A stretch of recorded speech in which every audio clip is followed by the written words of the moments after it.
has issues sustaining rhythm as a passer, misses checkdowns and opts for harder throws. These are the analyses of Jalen Hurts coming into the NFL draft. Many people in Philadelphia questioned whether or not he was the solution, whether or not he was fit to replace Carson Wentz. And yet in just 1 year as their starter, he took them from a team with a 4-11-1 record to a playoff team. Everyone from the people at NFL.com to Pro Football Focus were ready to count out Jalen Hurts the moment he got drafted, giving him a 10% chance to succeed as a starter in this league, some saying he'd be a backup at best. And while maybe there was reason to believe early on in his career at college that Jalen Hurts was not that guy, there was a reason he got benched for Tua. He was not showing an ability to perform at a high level, but there was a reason he earned that starting job in the first place.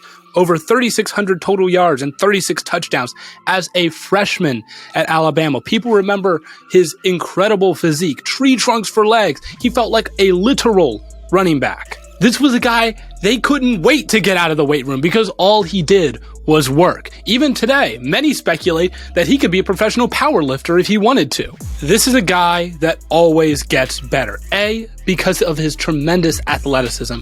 B, because of his incredible work ethic. And C, because he's been put in almost every imaginable scheme and every imaginable situation that he knows how to deal with anything. I specifically remember a lot of people comparing his style of play to Taysom Hill or Tim Tebow, and to me that felt insulting because Jalen Hurts is a much better passer than those guys ever have been and ever will be. And on top of that, because of his talent and his work ethic, you're willing to let that accuracy develop, and it has. Despite every analytical and mathematical projection saying that Jalen Hurts would never succeed as an NFL quarterback, he has, because of consistent progression and improvement, and now the Eagles are reaping the benefits. Now let's take a step back on the Eagles real quick, because no one was projecting this team to be any good this year, coming off a season with one of the worst offenses in the NFL, one of the worst defenses in the NFL. They have a new head coach. There was no reason to believe that this team was going to make a quick turnaround and go to the playoffs. But Nick Sirianni made the decision that eventually all good coaches make, which is trust in the talent of your team, play to its strengths, and don't force it to be something that it's not. With those implementations, the Eagles were able to transform their offense into one that was in the bottom 3 in turnovers last year to being in the top 5. They were able to transform into a rushing offense that was fine last year to the best in the NFL. Now, is the passing attack at an elite level, a high tier, something that you're even satisfied with yet? Probably not, but given the lack of receiving talent on that team outside of a guy like Devontae Smith, I think you have to be happy in the direction that it's going with Jalen Hurts. I mean, he's almost following a progression similar to Josh Allen, where in that first year, you see flashes, but mostly it's just throwing spaghetti at the wall, seeing what sticks.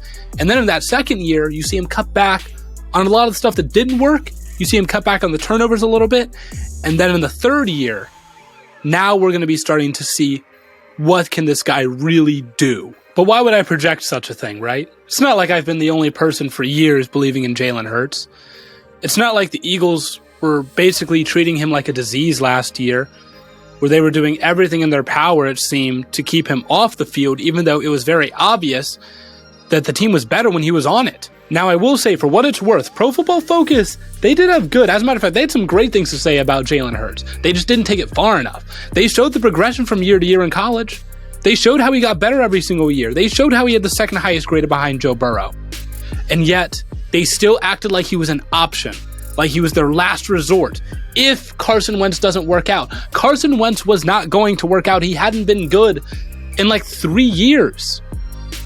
And yet they were still treating him like an option. Jalen Hurts should have been the replacement. He should have been the solution from day one. When the offense had him on the field, they were better. It was obvious. And now he's a large reason as to why they're a playoff team. Now, I don't want this to become predictive, but I do want everyone to see how bright the future is in Philadelphia, because there is obviously a world where this is the best they get and things collapse next year. But I don't think that's what happens.